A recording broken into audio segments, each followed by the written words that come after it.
Okay, so today you're going to make your own scraper board, and when it's dry it'll look a little bit like this.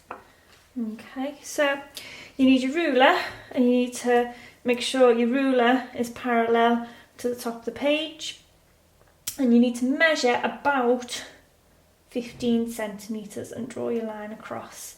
I'm going to do mine nice and heavy so you can see it on the video.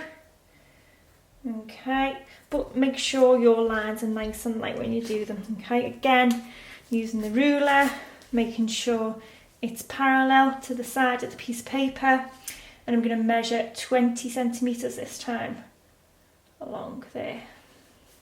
Okay, all equal distance, measure it up, and I'm doing a nice dark line so you can see on the video, but make sure you do yours nice and light. Again, you move your ruler over here, make sure it's nice and parallel to the bottom. Remember, this measurement was 15 centimetres. Okay, so 15 centimetres across, nice straight line.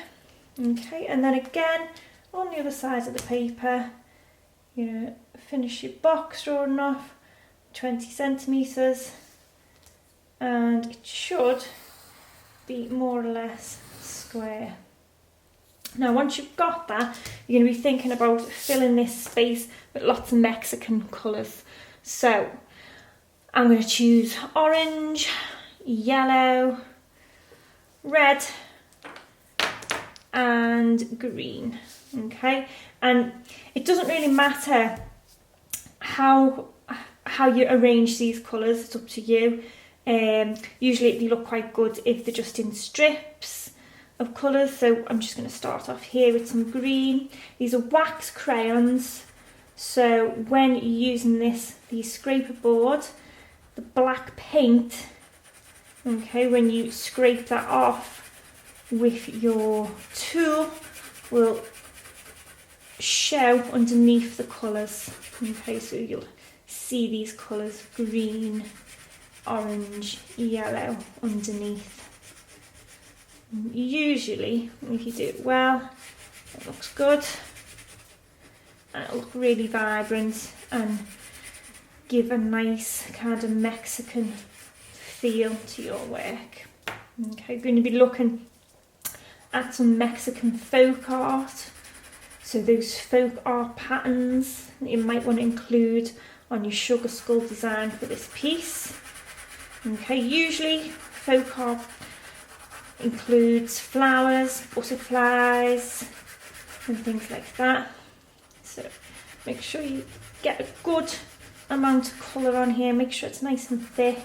You will have to scrub quite hard with these crayons to get a nice colour that's strong. Okay.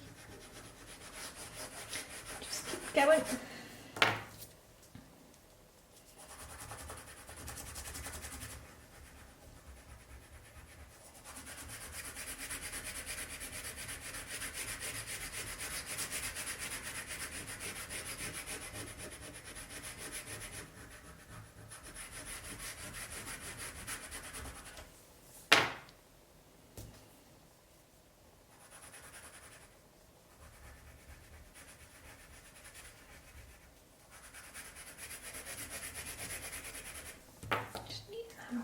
Okay.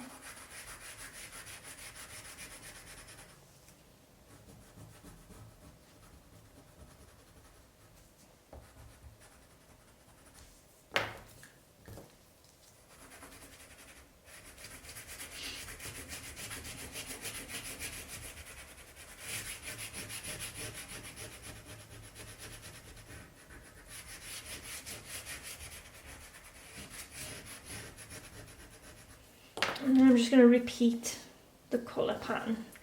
So I'm going to go back to green.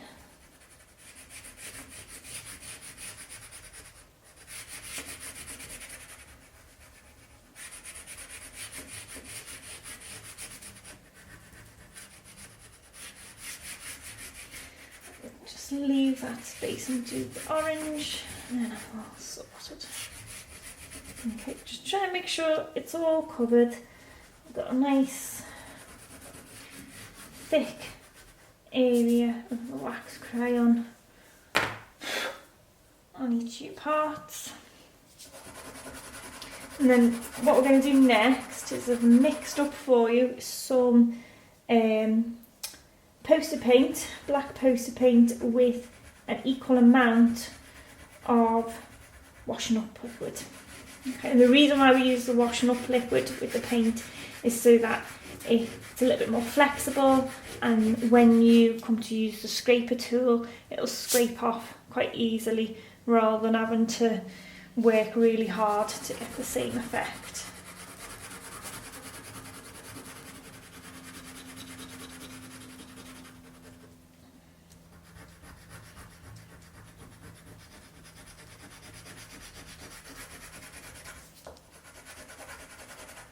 Okay, there you go, there's your wax crayon coverage.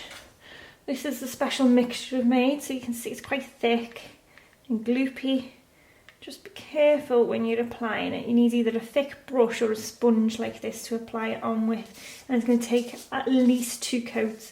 So go over it nice and gentle. Try and keep in the lines if you can. If you can't, it doesn't matter so much, but try and keep in the lines as much as you can, and then you don't have to cut it out and mess around in that way.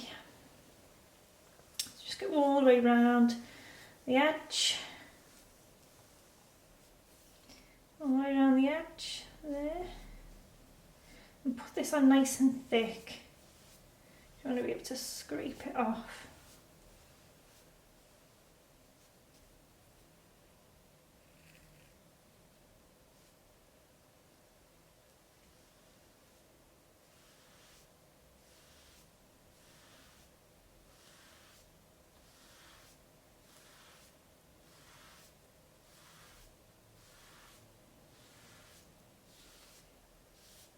There you go. Don't forget to put your name on your piece of work.